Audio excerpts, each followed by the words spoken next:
Welcome to the Nonprofit Exchange Podcast.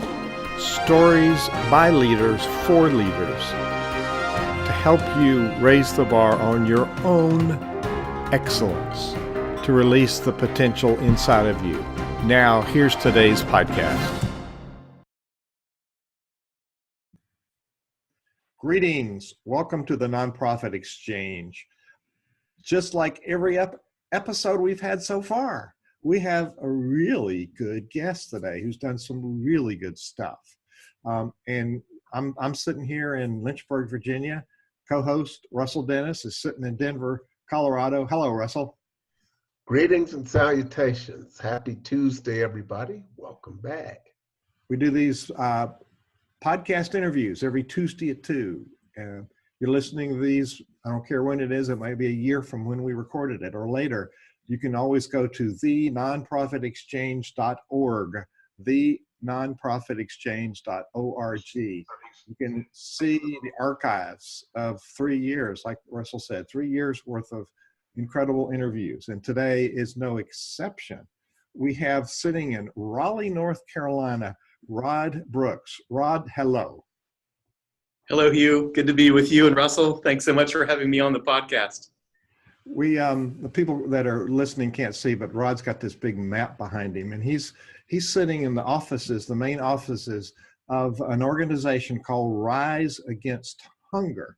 And Rod, our custom here is to let guests share things about themselves. Do that, and somewhere in there talk about Rise Against Hunger, because that's not the original name for this organization. Mm-hmm. But just get us acquainted with you and with the organization, please. I would love to. Well, I love sharing about Rise Against Hunger. It's an amazing organization. We are an international nonprofit organization. Our mission is to end hunger in our lifetime. And we were, as you referenced, we were initially founded as Stop Hunger Now. So it was about a year ago that we changed our name from Stop Hunger Now to Rise Against Hunger. We are headquartered here in Raleigh, North Carolina. But in fact, we've grown quite a bit since our establishment, and now we have offices throughout the United States in about 20 cities. We also have established affiliate Rise Against Hunger organizations in 5 other countries outside the U.S., including South Africa, Malaysia, India, Italy, and the Philippines. So we've grown quite a bit.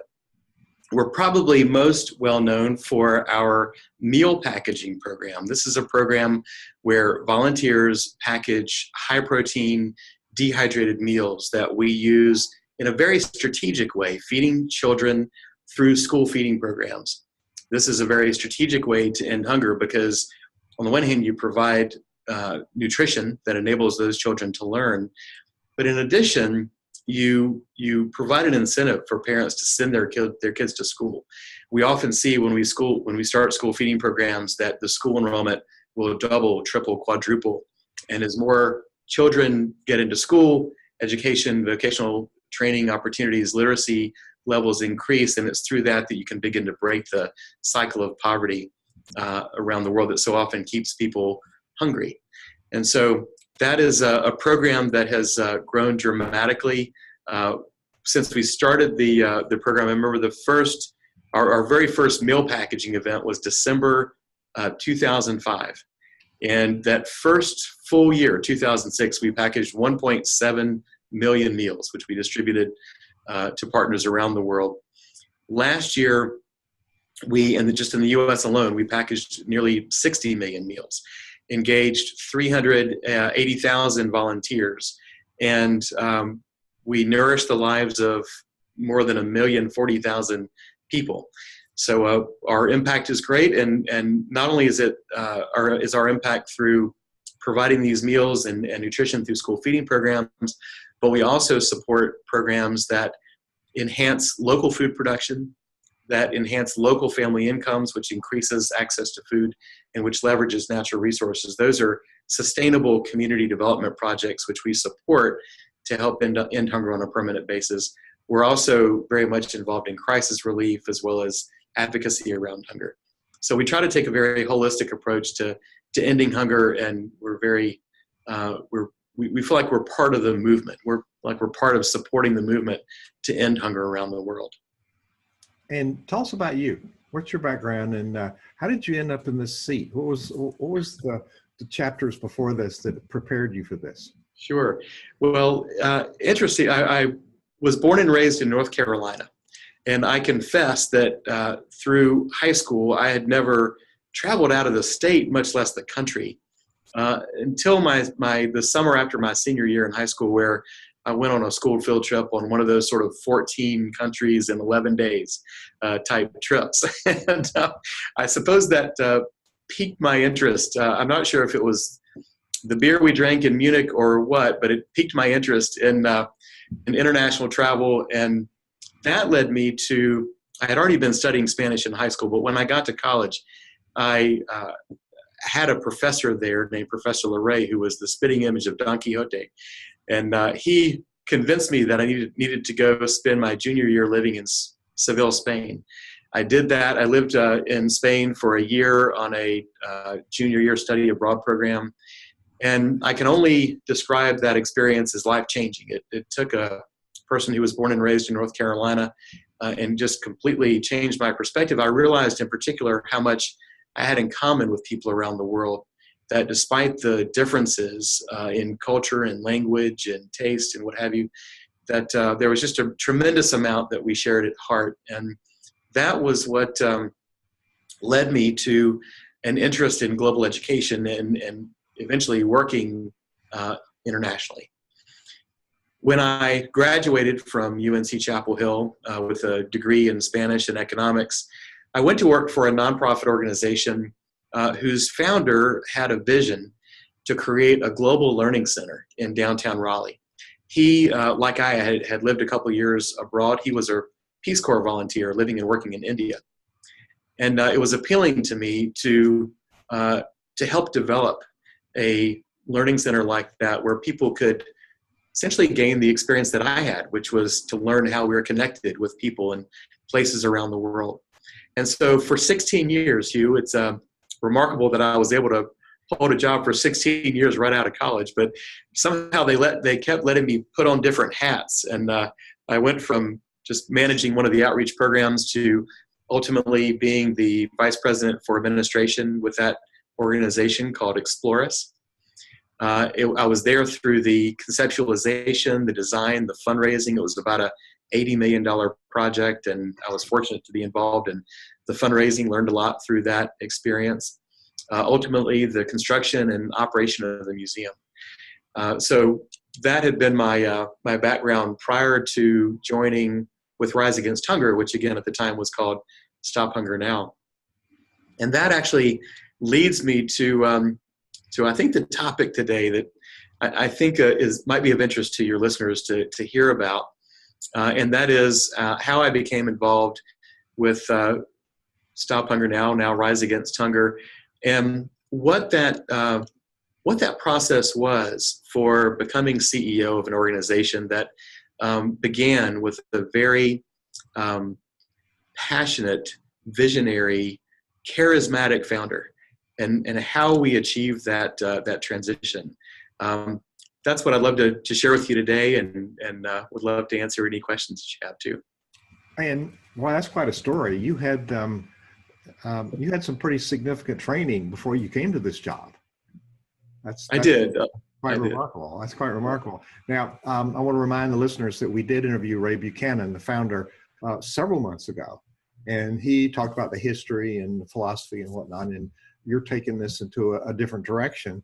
And you and Ray are closely connected. And actually, Ray introduced us when I visited your offices, which are quite impressive. This open space, and you don't have an office with closed doors, literally. You're out there with people, and you're very engaged with people. And I was most impressed of the creativity and how that space was created so people could interact. But everything is tidy. People are working there; they're working hard, but it's very organized. I'm sure people get a lot more done when they can find things. So I was impressed with your leadership when I walked in that door, and where we talked, and we're centering around leadership and how we have this ability to make things happen And there's a lot of people listening to this podcast that have tried things and they couldn't make them happen. They've tried to be a founder. They've tried to take it the next step from the founder. They've stepped into we call it nonprofit. It's the only organization in the world we define by what we're not. We step into this role and we really haven't gotten the moxie, the skill, the ability to lead it. And I see by the results, but the stories you're telling that you are probably the person uniquely equipped to take the mantle for this and move it forward. So let me start. I want to clarify a couple of things. You feed people with this food that you prepare. I accidentally went with my wife to a local conference center, and there were a bunch of Methodist youth, and we went for a dialogue about their faith. But we walked in on people setting up. You have a local chapter here, an affiliate, setting up a packaging program, and it was a picture of energy. I think in less than an hour, they packaged 25,000 meals. It was remarkable. That's right. Well, that is one of the amazing things about our program, the meal packaging events that we host, that we conduct. They're a huge amount of fun. It's amazing that in preparing a very simple meal that is comprised of rice, soy, dehydrated vegetables, and a vitamin formulation specifically designed for malnourished people. It's amazing that you can have so much fun preparing these and at the same time be so fulfilled, knowing that when you scoop that cup of rice in the funnel, you're just one step away from actually feeding someone. That's what I hear from volunteers all the time. And our program managers out in the field do a fantastic job really engaging people of all ages in this remarkable experience. It's a group of 50 people can package 10,000 servings in just a couple of hours. So really can make a huge impact. Oh, these were youth. They were on it. Just poof. It was an energy field. So part of your dialogue, you give people the food, but you also teach them things. What is the teaching part of how do they get out of this hunger situation? Well, the important thing for us is to recognize that ending hunger is very much about empowering people. And our method here for ending hunger, again, we try to look at ending hunger holistically, and we focus on how we can create transformation in people's lives. We recognize that there's, on the one hand, a very immediate impact of the meals that we provide. I've had physicians, for example. There was one physician that I spoke to who shared with me that she has been traveling to Guatemala for 5-6 years each year. And each year, prior to our providing meals in this community, she found that the children there were suffering severe effects from malnutrition, hunger and malnutrition.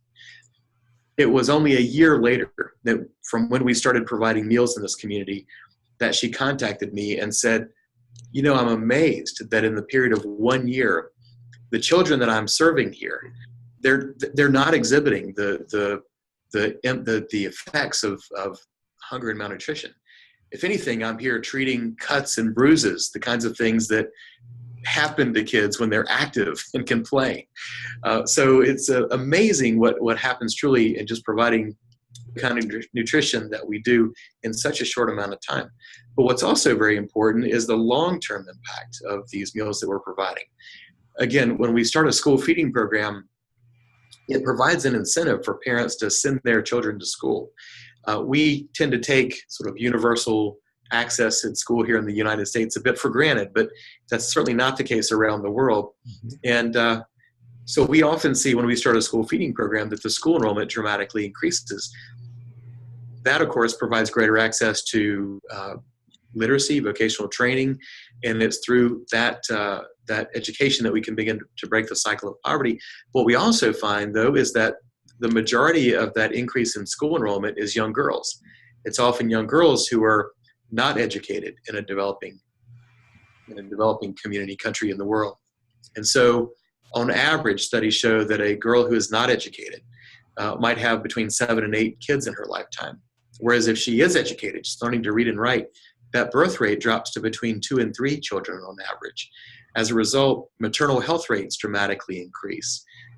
With fewer children being born, infant mortality rates decrease significantly because more resources are are provided for those kids that are there.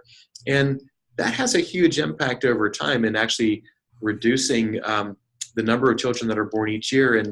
And we see more children living past the age of 5.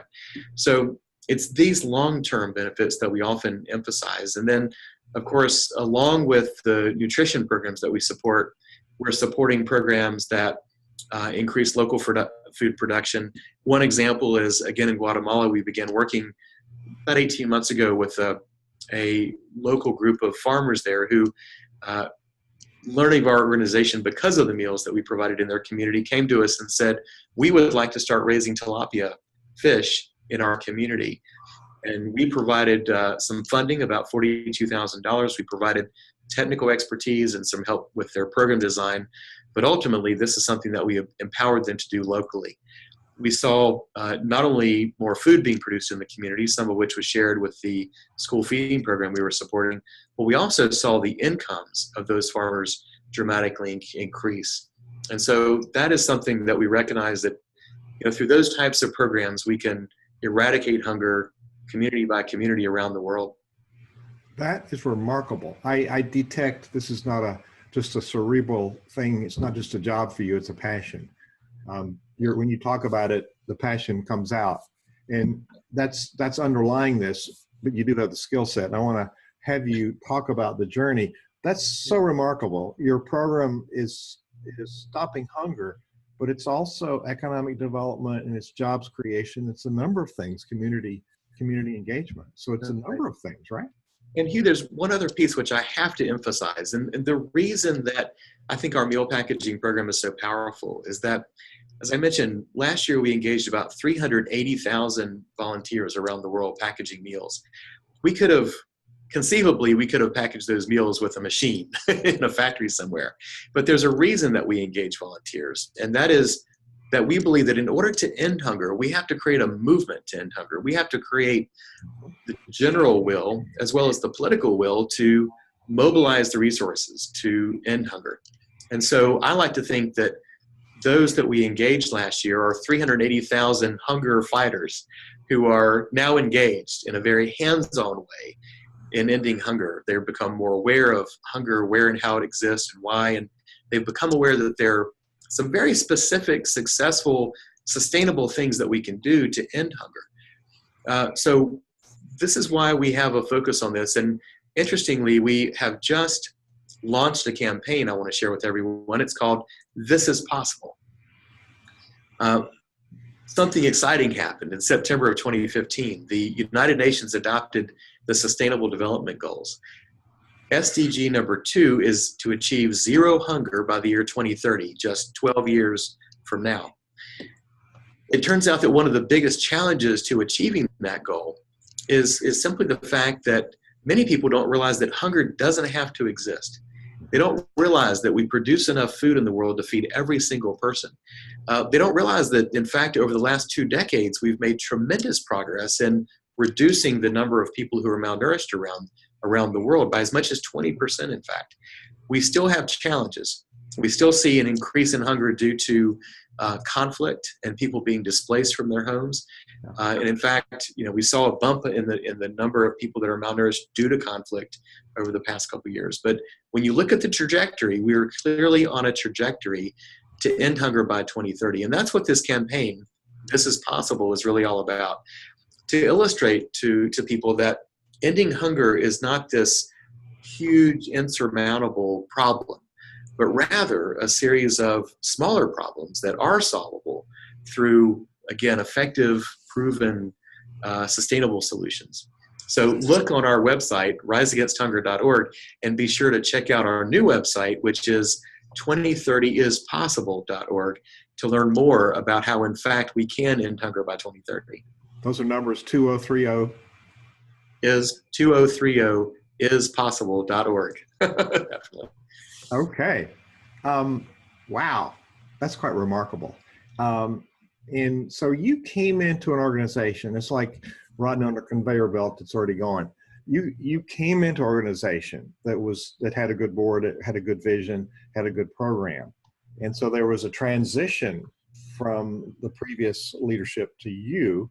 and then you're making a transition to the future. I guess you were in the middle of this rebranding, renaming, re-identifying who we are, because you couldn't operate in every country with the trademark before. Now you've got Rise Against Hunger, and now you can go anywhere with that. But you've led it through some transitions, and I'm willing to bet, sitting here watching you, you've got steps in your mind on the transition going forward. I encounter a whole lot of leaders that are stuck because they haven't really put a structure in place, haven't really communicated the vision, and really they're more doers than they are leaders. They haven't let go of enough stuff. So talk about the calling of leadership for you and how you've empowered yourself for this job, those transitions that I talked about. Talk about the leadership piece of this. Well, I think I can do that through describing a bit of how I got here, how Ray and I worked together, and then how I've succeeded Ray, although he continues certainly to be involved. So let me describe what I would consider those 4 phases.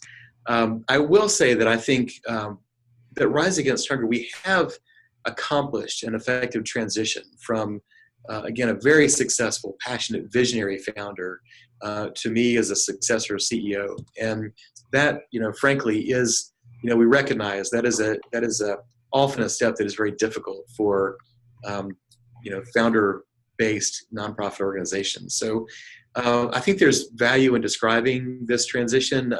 I do want to point out that this transition I'm going to describe took place over 9 years, and I recognize that we were very fortunate to have had that amount of time. And honestly, I'm glad that your listeners have had a chance to get to know Ray, because it's very much to his credit that I think we've been able to successfully make this transition. But let me start just with how we met. Again, I mentioned that before working with Rise Against Hunger, I was at a museum in downtown Raleigh. And I was there in December of 2004 when the enormous tsunami struck Southeast Asia. On that day, about 300,000 people lost their lives, a terrible, terrible tragedy. And we at the museum, we held a day where we invited nonprofit organizations in to raise money and awareness for the relief efforts. And Stop Hunger Now, as we were called then, was one of the organizations we invited in. It was then that I met Ray, and immediately I was just so moved by his passion and his vision of a world without hunger. Frankly, it was something that I had never considered before. I, as I'm sure most people, have always sort of taken hunger for granted, that it just existed in the world, and maybe a bit apathetic that there was nothing we could do about it. But not for Ray. He clearly had a vision that ending hunger was not only possible, but was also very much a moral imperative, something that we couldn't afford not to do. And so that was what was so powerful about, to me, and meeting Ray. Interestingly, as fate works, a year later, the museum that I had worked for 16 years to create and construct and bring about ended up merging with another organization, and my position as vice president for administration was eliminated in that merger. We had a board member in common, however, one who served both on both boards for the museum and for Stop Hunger Now, who said, Rod, remember Ray Buchanan you met a year ago? Why don't you go talk to him? Because I understand the board at Stop Hunger Now is interested in hiring a CEO to sort of work with Ray to develop the organization. So Ray and I had breakfast in January of 2006. And I recall that meeting very well. It was great reconnecting with Ray. It was also very clear that he wasn't necessarily very sure of what he needed in a CEO or wanted, or and quite frankly, I had been working for 16 years. I didn't know that I was ready to jump into something else right away. And so I said, well, let me volunteer with you. And I think, let's do some strategic planning together. I've got some ideas for funding perhaps we can explore, but let me just volunteer. And so for a period of 5 months, I volunteered with Ray and the small staff that we had on board then. There was a total of 5 people then. and did just that. We worked together to create a strategic plan. We had just Ray had just started the meal packaging program, and so I was learning about that and learning about hunger. And it was during that 5-month period that we realized, hey, there's some good chemistry here. We both share a passion, although clearly I didn't know as much about ending hunger as Ray did, very little in fact. But we realized that we could work well together. We shared a passion. We just felt like it was a good fit. And then we decided that, okay, well, why don't we actually pursue this? There was no money for hiring a CEO at the time. But there was one donor, a donor who had provided some startup funding for Stop Hunger Now in 1998, who we went to go visit. And he ended up knowing Ray. He said, yeah, I think you would benefit from having someone to work with. And he ended up providing funding to fund my position for the first couple of years. So that was how we got started. Following that, there was a period of about 6 years where we co-led the organization. And, again, this is very much to Ray's credit that he had I think he brought me on with the idea of succession. And certainly to his credit, he recognized the opportunity that I could afford the organization, but also, recognized there was room for me to grow. And I felt very empowered by what he was able to provide for me. But during this 6-year period, we actually did define it as that we were a management team. We actually amended the bylaws of the organization to define a management team consisting of Ray as the founder and myself as the CEO. Wow. We amended the bylaws, and that was really to establish clear expectations for the board. Generally, I focused on the sort of internal development, the processes, the creating the infrastructure for the organization, while Ray focused a lot on the external relations, the fundraising, speaking, and he certainly provided much inspiration to our very young staff as we grew, as well as lots of training for me in particular around hunger. We, during this time, were a real team, and I feel incredibly fortunate to have been able to learn from Ray during this time. Very generous. And, for any founder that's out there,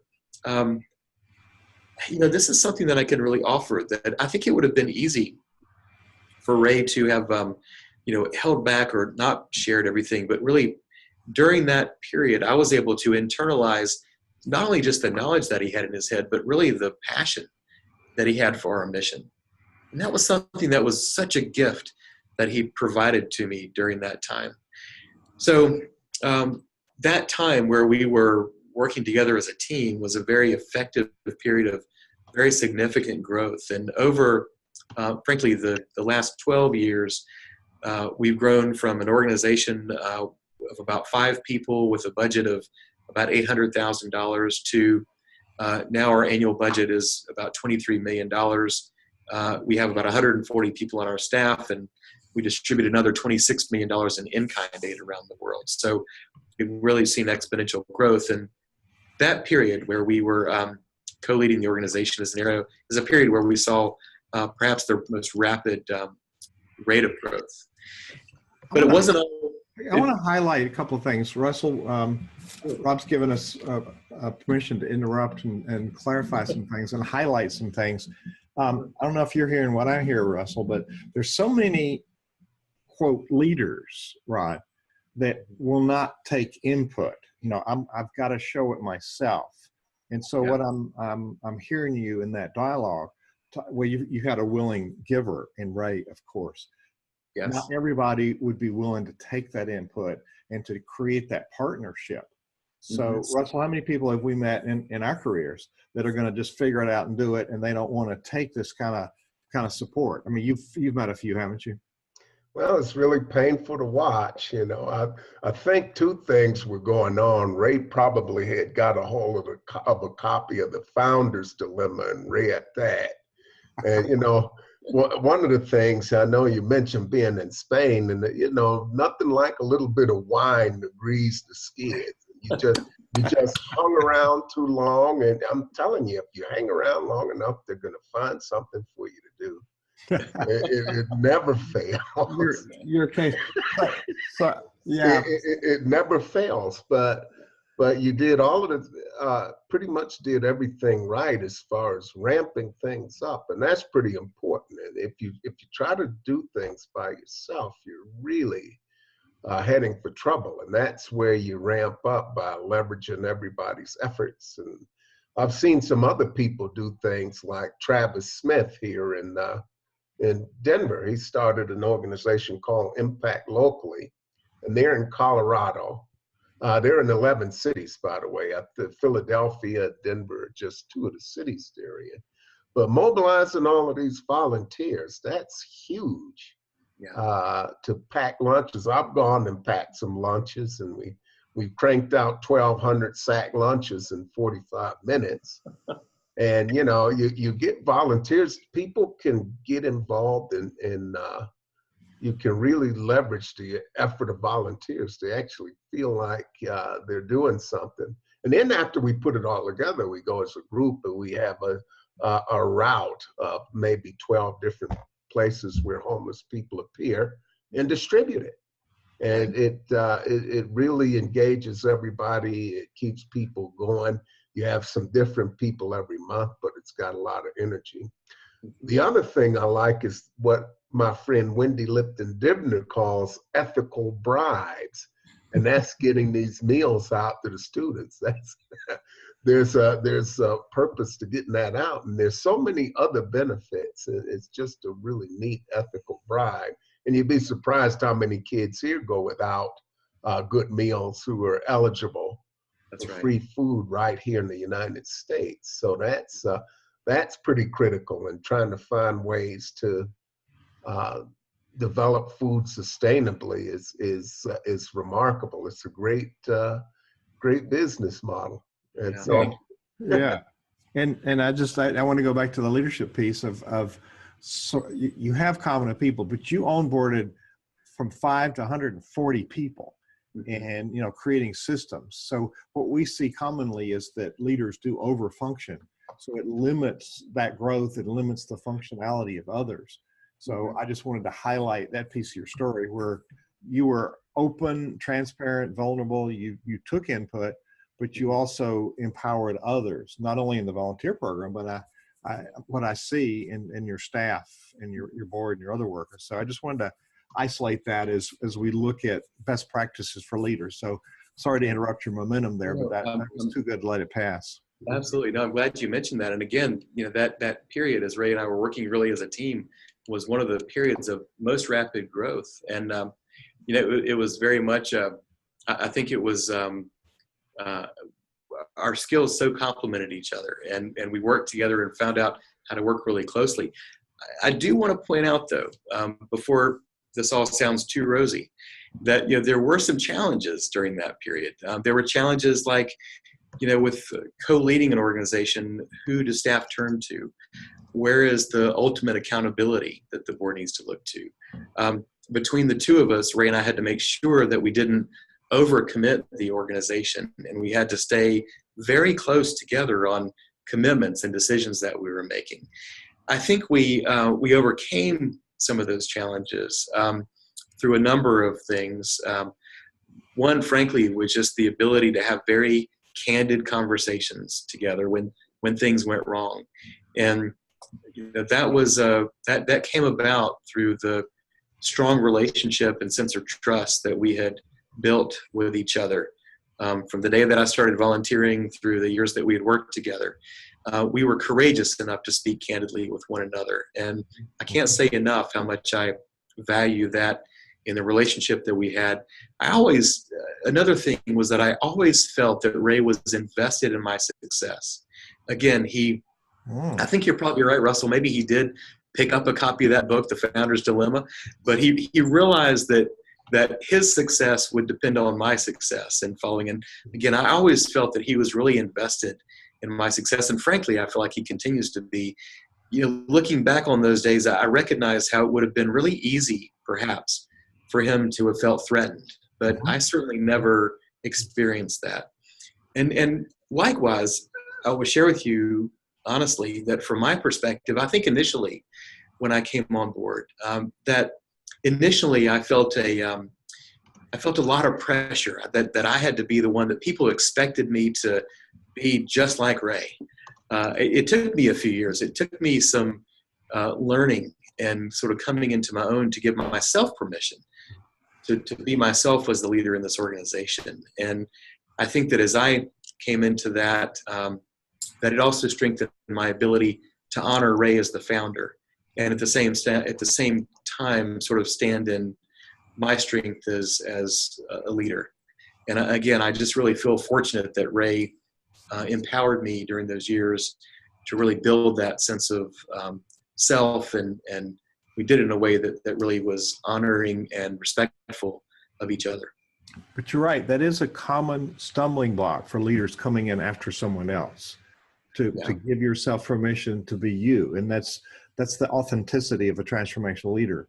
Right. You couldn't be Ray. Was that an immediate revelation or an awareness that you needed to be you, or is that a growing awareness as you worked the job? Yeah.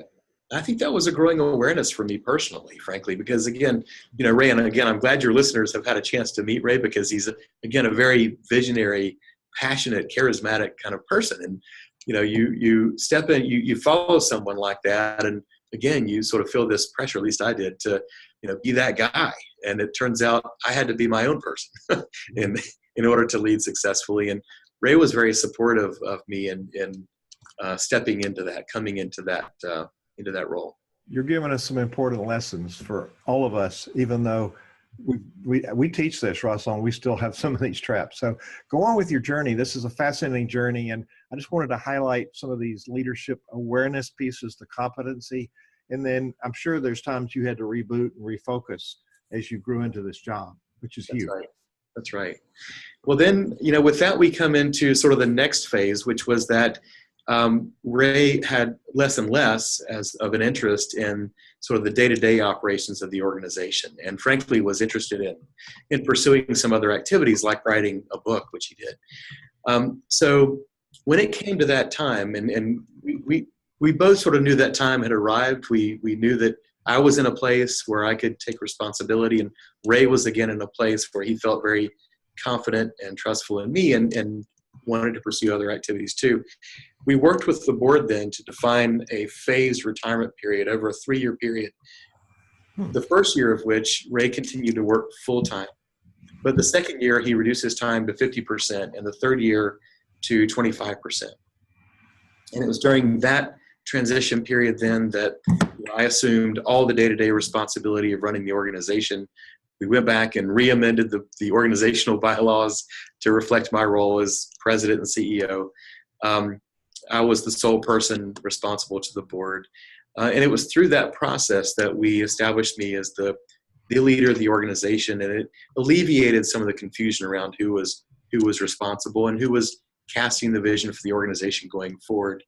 And again, I really appreciate Ray's support through that period, because it took his leadership to support me in assuming that role, and it took my stepping into that role to support him and making the transition that he wanted to make too. We also sort of, that 3-year period culminated in a wonderful celebration of Ray's retirement that we did in September 2015. Hundreds of people in the audience, awards and recognition, and people speaking about just the amazing vision that Ray had, and really honoring him as the founder of the organization. And that for me was one of the most meaningful gifts that we could provide to thank Ray for all that he had done in establishing this organization, and just to acknowledge how he was such an inspiration to all of us who have become involved in the organization. Mm-hmm. I hear underlying all of this, there's an emphasis on strategy. Many times the people that are in your seat are visionary but not tactical. Mm-hmm. And so putting that together and having a track that everybody knows where you're going. So I keep hearing you coming back to, we built a strategy around this and a work plan. So that's a really huge piece for leaders to pay attention to, because people think that inhibits their creativity. And our saying in SynerVision is your strategy is your container for creativity. So now that you have a strategy, you can put your effort toward doing your work. So anchored in what you're saying, lots of good leadership principles, but anchored in strategy is a real high point for me. I just didn't want to let that one pass. Go No, ahead. Talk about I the agree. rest In of fact, and just to add what you were describing, that I think that, that crafting that 3-year transition, I really have to commend our board during that time, because they asked us to be very strategic about that. They asked us to put time frames and specific deliverables and expectations in place. There was a lot of accountability that the board required of us as we were going through that process, and so there's a valuable lesson, I think, for boards of directors, in that they have to take a responsibility to help facilitate this type of transition. The last piece here that I would mention is that I'm very proud that there is a fourth phase, and that fourth phase continues, in fact, now. And that is this phase as Ray, the founder, as an advocate for the organization. I think in any, and let me start with this, that in any organizational development, as I've studied organizational change, I've recognized that organizations certainly need to focus on what needs to change in the future in order to expand your impact or achieve greater results or what have you. But in the same way, it's also very important to continue to honor the best parts of the past. And for our organization, as growth focused, as strategically focused as we are, we recognize that for our organization, that has always meant honoring the vision and the tenacity and the spirit that Ray has always inspired in us. So it was important for us that we as an organization, and frankly for myself in particular, that we continue to honor Ray and the vision that he cast for the organization. So in this fourth phase, if you will, which again continues, we defined a role for Ray, which is as an advocate for the organization, a global ambassador. In this capacity, he makes appearances and speaks on behalf of the organization's mission to end hunger. He's very effective at that, a very charismatic speaker, very passionate. He's involved in our donor stewardship program, helping us to acknowledge key donors. It means a lot when Ray is there for those types of events to recognize the significant milestones that our donors have achieved. He continues to participate in key strategic planning meetings that, for example, we've had with our international affiliates around the world. And I feel like really that I say this is an ongoing phase because I still feel like that there are opportunities for us to explore that we haven't even capitalized on yet, where we can even continue to enhance this role. And I know that's something that he's very interested in. But it's a very, I guess to your point, it is something that it's a role that we defined intentionally. Mm-hmm. And it's something that, again, there's accountability around and that we both have responsibility for upholding. Those are words that people toss around, but they're not really willing to commit to them. And because of that, it penalizes their success and it compromises the work. And so there's a built-in accountability with your strategy, which really, it's not a punitive thing. Accountability, I didn't do what I was supposed to do. It's sort of the other side that people now know how to help you do what you're going to do. Yes. And what I'm seeing with you is you're very transparent about what you're doing. Am I hearing that correctly? I try to be, absolutely. Yeah, absolutely. And frankly, that I appreciate your mentioning that, and I don't take it lightly. I think what made this transition so successful is that Ray and I were able to be very transparent in describing what was happening. Our work with the board, sharing this message with the staff. As an organization grows, it is more difficult to communicate across a larger organization. So we had to spend extra time really focused on that. Again, it wasn't, I don't pretend at all to say that it was smooth the entire time. There were clearly periods where, people were confused and maybe they didn't understand, where we were going, but we always worked to try to hear those concerns and to speak to them. And there were frequent occasions when, we would speak through, a town hall meeting or even one-on-one meetings or departmental meetings, and just spend time really focusing on where are we going, what is this looking like in the future, and how are things looking differently now? Mm-hmm, mm-hmm. Very good story. Russell, what other, did you note any other leadership points that you'd like to highlight from this really interesting dialogue he's given us? Well, I've just kind of been mesmerized here. There are a couple of thoughts that hit my mind. The first was that Ray didn't want to follow himself with another Ray. And, the rule that you never let a great leader pick his successor, he blew that rule up.